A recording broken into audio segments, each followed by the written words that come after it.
field will likely be missing following incidents in this morning's race, and Tez will recap those for us when we get a little bit further into the proceedings. Now, that is a 60-minute race once again. Hopefully they can do more than the 45 minutes that they did this morning. That's when they were taken off the track, and that race happens at 4:15. So you can see there's plenty of action coming our way from the support classes throughout the afternoon. Hopefully it will be smooth sailing. That would be great, and we can see a lot of racing on the Mount Panorama circuit. So, Jeff Boyd, you've had a chat to some of the drivers who are involved in the sports sedan race this morning. They were affected from the start, and then obviously their race cut short, so I'm sure they're quite disappointed about how events ran here this morning. Yeah, it's a bit unfortunate that happened, but you can't do much about it. They've got a time schedule here, and they're all disappointed. But we did have an incident off the start, and as you said, Stephen Shields' Camaro was badly damaged, but it's been real fever pitch down there. There's been a lot of people helping him, and as you saw, the car went out. Anthony McCready's was very badly damaged, and that's what happened. Anthony McCready slowed, and Shields hit him up the back. It's always a problem, isn't it? Because Shields qualified third, then had to go to the rear of or didn't qualify third. He was third in practice, then didn't get a qualifying time, went to the rear of the grid, had potentially one of the top 3 cars as far as speed goes, and ends up in a situation where he's coming way too quickly at the start and hoping he could make up some time. Yeah, that's right. And it is very difficult here because there is a bit of a hump in the circuit, and it's very difficult for the back markers to actually see the flag. So they have a bit of a gamble off the start. But there was a car that was slowed off the start. He got going, but that caused a concertina effect back through the field. And there was about 4 or 5 cars. 2 spun around, 3 damaged, a little bit of damage to one of the Commodores, but mostly Anthony McCready and the Shields car were the 2 badly damaged cars. But both of them are back out there. Anthony McCready's going to take it a little bit easy, but I've heard that before with racing drivers. They don't usually. He reckons he's going to take it a bit easy just in case. So we've gone back to qualifying from yesterday's race, back to the starting positions for this race. Nothing taken off the last race.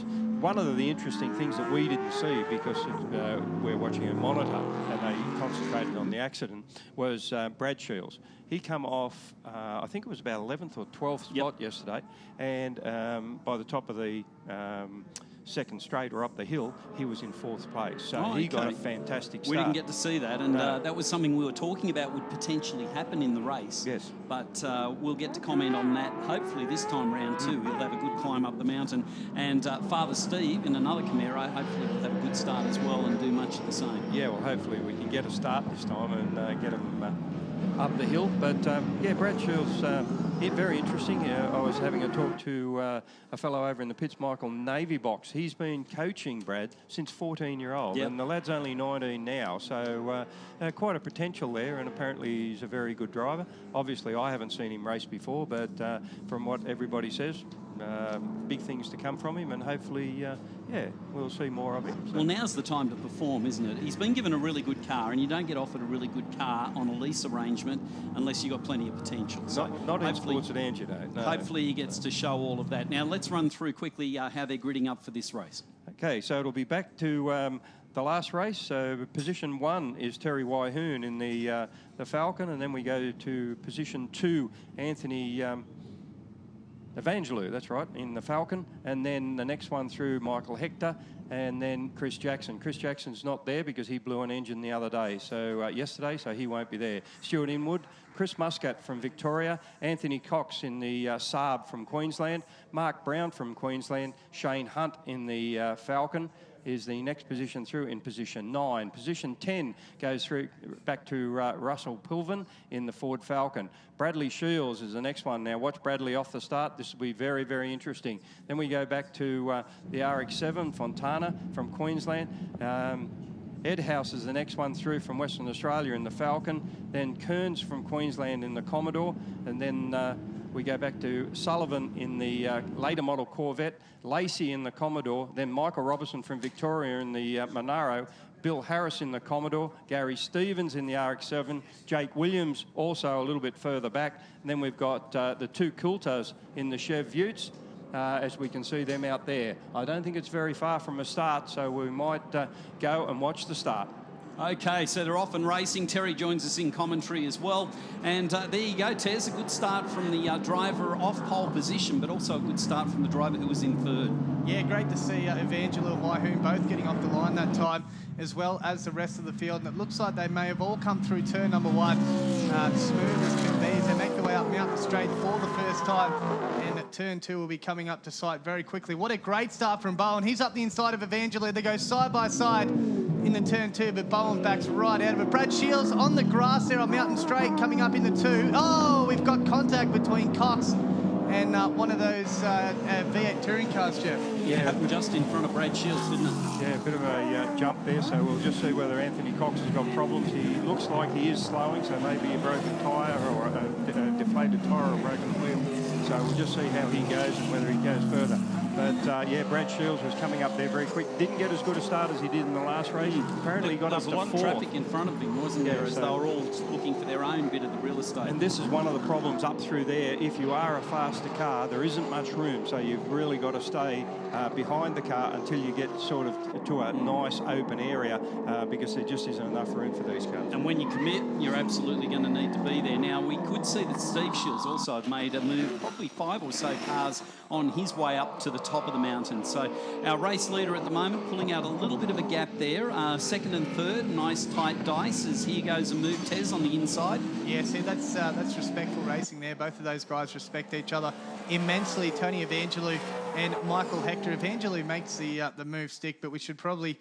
Well, here we go now, replay. So we had that silver and red AU Falcon up the inside of Cox where his nose didn't fit. And that was the end of it. I think that could have been Russell Pilvin, possibly. Yeah, I'm not sure which one that was, but very lucky for Cox in the Saab sports sedan there. There was more damage there. They could have both ended up in the wall, so very, very lucky there. But I was watching back a little bit further. We've got Bowen in the sports sedan and also Muscat in the triple rotor Mazda. They're the first of the sports sedans. Remember, these cars, they race a lot and they're very suited to this circuit. So Waihoon goes past, Hector in third, then the first of the sports sedan, Muscat doing a great job in the Mazda. Seventh, now making a move on Stuart Inwood, going into 6th place. So from the start there, where did we have him? We had him outside the top 10, didn't we? Yeah, he did. He was back in about 11th or 12th. So a good start from him, as did last time. And so we'll wait and see. Of course, Inwood's a sports sedan regular as well. That is an old V8 touring car, but he's been running the New South Wales series for about 3 years now. So picture of Brad Shields there now. He's up getting very, very close to Muscat in the triple rotor little Mazda from Victoria. Father Steve into 20th place now, so he's out in pursuit of his son. So Mark Bowen, actually, he's one of the great guns of this race. He started in 8th position and he's now up into 4th place. So let's not count out him as well, as we have Anthony Cox now into pit lane. So the damage with that Ford Falcon, unfortunately terminal for him. But the battle for the lead at the moment is between Terry Waihoon and Tony Evangelo. Michael Hector, where's he gone? He's dropped right from the back of Evangelo's car there. So whether or not he has a problem, or maybe he's just buttoned it off a little bit, Jeff. Yeah, gone out of screen at the moment, but Evangelo right on the back of the front-running Waihoon car at the moment, but I was also looking on the screen there. Michael Robertson's moving up too. Michael Robertson done a lot better time last year than he did yesterday, so he was a long way back in the field as well. So just see where Shields has got up to now. He's moving up through the field, so you'd think it'd be very easy to pass around here, but they say it's not as easy as what it looks, and it takes quite a while to get through the actual grid. So Waihoon coming down the straight now, heading towards the chase. Nothing between these two front-running cars, but Waihoon's been doing this for a long, long time, and he's a very experienced driver. Evangelo seems to have the advantage there on the brakes into the chase, but unfortunately for Tony, not close enough to the back of Waihoon's car to make the move stick. But I am still very surprised about the gap between Evangelo back to 3rd position driver Michael Hector. So we'll have to have a close look at his Ford Falcon as they come back around the start-finish line this time around underneath the Liquimolly Bridge. And there goes Michael Hector now. His car seems to be pretty much on song. Brad Shields in 5th place now. Inwood back into 7th. So Shields will be out in pursuit of that 3rd position on the podium. Yeah, lucky for Brad, he's got a very good car underneath him. So he's he's just going to keep his head together and keep the thing on the track, and he'll probably end up with a good position here. And he wants to finish. That's his main goal, is not to bend the car and not do any damage. He just wants to finish, so he's not going to do anything silly. So that was actually, sorry, Jeff, car 117 that was involved in that incident earlier. Shane Hunt from Queensland in the Ford Falcon AU. So we apologise to Mr. Pilden there, who we put the mockers on him. Yeah, Michael Robinson, he's moved up too. He's moved up into 8th, so he's starting to show a bit. Multiple Victorian champion sports sedan driver in the Monaro, so he's getting quicker and quicker. As I said before, most of these sports sedan drivers here this weekend are weekend races. They're a little bit daunted by Bathurst, and it's just getting a little bit difficult for them. But you can see Brad Shields now starting to shine. Michael Robinson, Muscat went very well yesterday, but if they'd have got that other race in this morning, I think you would have seen some of these times come down even more with the sports sedans. So Brad Shields moving forward from his starting position of 11 up to 7th, then 5th. So he'll be looking at 4th position at the moment. His father, Steve, started 24th, last on the grid, moved up to 20th and 17th on the last lap. So he's making a move as well. Got to say a big well done to Michael and Steve Coulter in the Oz Trucks. You see these guys all the time racing the sports sedan category. Oh, no, we've got, is that Brad Shields or Birrell Seaton? We do have a car with a problem over the top of the mountain. The car was seen. Oh, and it looks like it's Birrell Seaton. I'm not 110% sure. There are 2 yellow Camaros in the race. So we'll have to keep an eye on that one as they come back past the start-finish line. But as I was saying, the Oz Truck's always there, and they're always competing. Of course, they'll be running as well with Stock Cars Australia this year. A new series being brought to Australian Motorsport by Brian Walden. It's going to have a feature of old NASCARs and things like that in it, which I think will be a very exciting category. But here they come again, Jeff, across the underneath the Liquid Moly Bridge, very close here in between these two Timing guys. line unfortunately shows it is Brad Shields at the top of the mountain. By the look what a of it. shame. What a shame for Brad. So, well, he didn't appear to have, the car looked okay, so maybe there was just a mechanical fault there, and hopefully that's all it was. But Inwood's moved up another spot now, so Muscat is but it's very, very quick, especially at Sandown. That car is really puts it up to the big V8s down there, and I think they're a little bit daunted by the circuit, as I would be, or a lot of people are. It's a place that you've really got to work your way into. So Steve Shields coming through. He moves into 12th place now. So he's continuing to come forward. Started 24th, and in the space of 3 laps, he's up into 12th. But what about the gap that we've got on the track at the moment? Our leaders up over the top of the circuit at the minute. We've got some of the tail end of the of this parade going around at the moment. They're still at the bottom of the circuit. So we've got more than half a lap covering them already in this small space of time. Yeah, you certainly have. And Stephen Shields, as you can see, is working his way through. Running one of the Dodge power plants from the States out of the NASCAR, which is a lot of the sports sedans are starting to go to these NASCAR motors. So very quick and very close between Linton there in the little RX-7. That would be probably the back of the field at the moment. Actually, he looks like he's going very slow. Yeah. So some sort of problem there for the Victorian Mazda. And unfortunately, the leaders of the race coming up on him as he was cruising across very slowly. But it's a great dice between these two. Yeah, Terry Wyhoon at the moment, the dominant out of the both pair. Anthony Cox, Jeff, as well. He's made his way back out onto the circuit. Probably a lap down, though, so he won't get the result, I guess, that he was looking for. But here comes Evangelou again. You can see he's a lot stronger on the brakes. Terry Wyhoon leaves the door open. It allows Evangelou to get up the inside, but can't make the move done on Wyhoon. And very, very close, these two at the moment. But Evangelou now is the one who's lost out there. He's lost about 2 or 3 car lengths to Terry Wyhoon now as they come through Maguire's corner once again. And there'll be 3 laps to run after this one. Yeah, he would have lost his nose for sure if he'd have been a little bit further forward. Wyhoon cut him off well and truly, and just took his normal racing line. But definitely, if Evangelou had gone a little bit further, he would have been around. So he's very lucky to be still in second spot, using a lot of the side of the circuit and a lot of dust coming up. Inwood going through there, but great effort for him. Linnell going very slow in the RX-7, but as we saw Anthony Cox in the Saab, he's back out again, so mustn't be too much problems there. Robertson goes through in the Monaro, so a good effort from him, up to 7th now, I think it is, in Michael Robertson, so a good effort for Michael in the Monaro. So Evangelo now is going to try and get his head around this, trying to work out how he can catch back up to the back of Waihoon. Beryl Seaton goes past Shane Hunt. Steve Shields as well. Looks like he's going to go up the inside of Hunt there in the turn one. And Michael Hector has really lost a lot of time back to the front runners. Of course, Michael, a regular runner in the development series now, and he really has had a lot of experience in these sort of cars, so you'd expect to be further up the field than what he is. Steve Shields up into 11th place now, so continues to move forward. Jeff, a lot better this race than what we saw this morning. Yeah, we just need to get a race through. I think everybody just needs to, and that's the whole lot of them, Formula Fords and everybody's having a lot of problems. So it's great to see if we can get a race from flag to flag. Anthony McCready's moving up in the 300 ZX as well. Remember, he come from the back of the field, or towards the back of the field. Yesterday he had problems and started off the back, so he's moving forward as well. A lot of work went on that car. He bent the rear suspension, all the exhaust, all the back panel. A lot of damage done to the 300 ZX. So it's a big credit to all these boys to get those cars out. But these two coming down the main straight again, Waihoon and Evangelo, very, very close again as they come into the braking area again. And Evangelo has a look on the inside, but can't get through. Waihoon in the Lubrimax Falcon, very, very quick. Obviously swapping fastest laps, but the quickest lap of the race is a 2:15.8, which went to Waihoon, and we also have a 2:15.83, which has gone to Evangelo, so they're that close.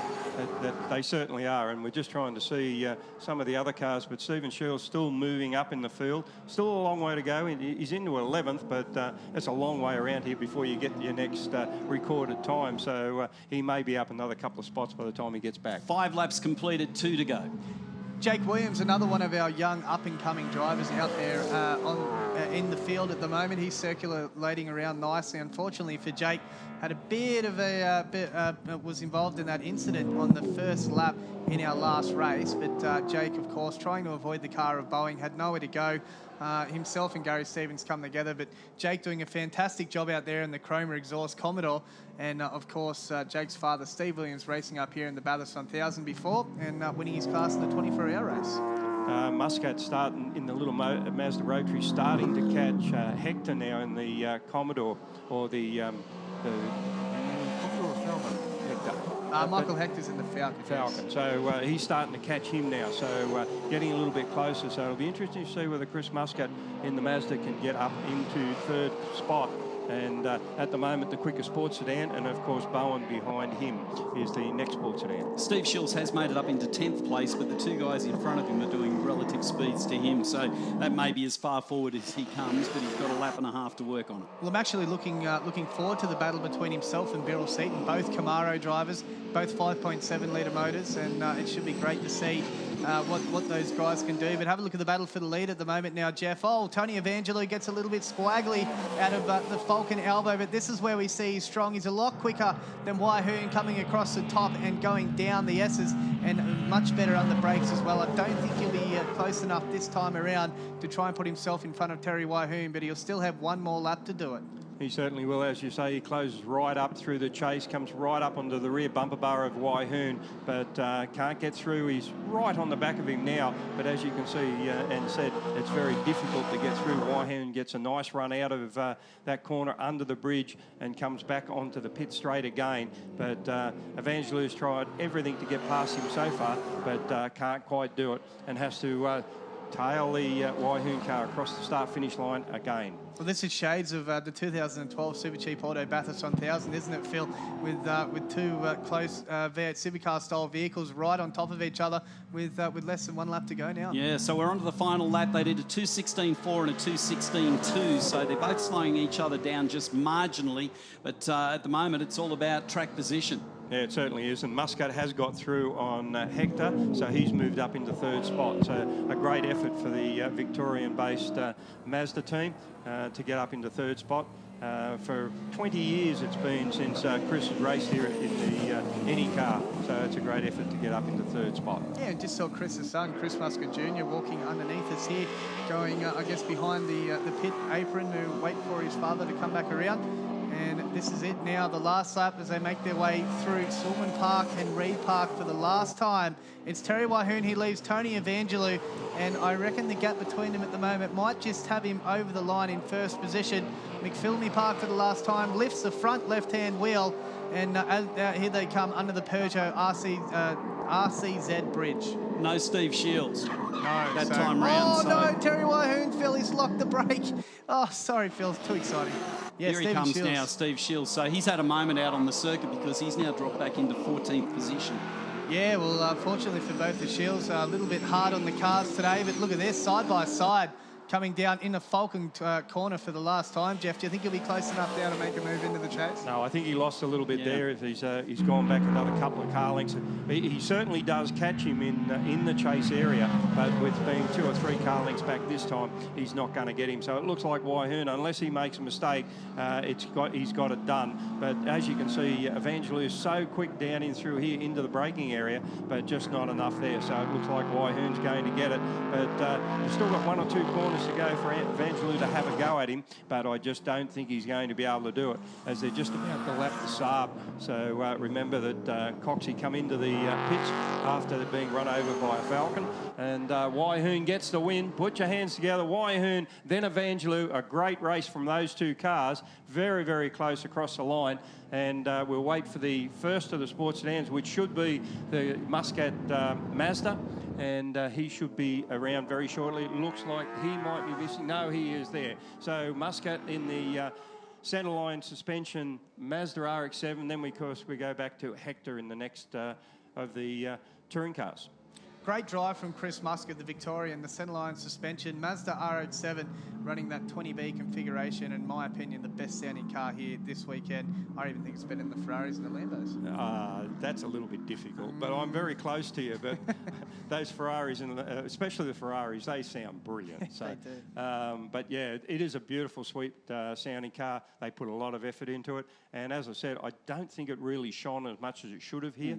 I think another couple of races and you would find that would be right up the front. That's how quick that car is. Stuart Inwood in car 1 coming across in 6th place. Tez, we might just get you to update the top 10 once that's completed, because we only have 8 of the field finishing so far. But what a great dice that we saw between Wahoon and Evangelou. I guess they'll both be just patting each other on the back and saying that they did a great job. Obviously Wahoon doing a good job to stay in front, but also Evangelou keeping him honest. Yeah, certainly he will, but it's a shame in a way that the supercars have shown the way to the sports sedans today, but that's just the way it is here at Bathurst. So we'll take what we can get. We're at Sean Sullivan coming down in the latest model Chev Corvette, beautifully turned out motor car, coming to grips with the car. It's only new this year, so coming to grips with it. He's going to finish. Stevens just finishes in the little Mazda RX-7. Sean's car's on the screen at the moment, and as you can see, it's beautifully turned out. Great to see. Lacey goes across, but fantastic looking motor car. Steve Shields finishing in 14th place. Tez, you want to run through the top 10 for us? Yeah, so race number 3 for the Sports Sedan Championship. Terry Wahoon finishing in 1st position. Tony Evangelou in 2nd place. Chris Muscat, great drive from him in 3rd.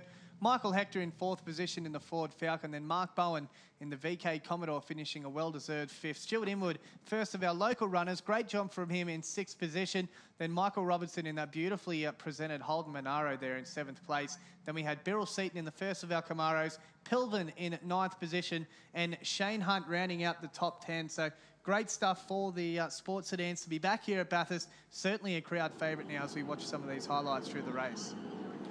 So everyone got off the line quite nicely. Michael Hector there ended up jumping Tony Evangelou into turn number 1. Evangelou just let him through there. Great driving from him, just being nice and smooth.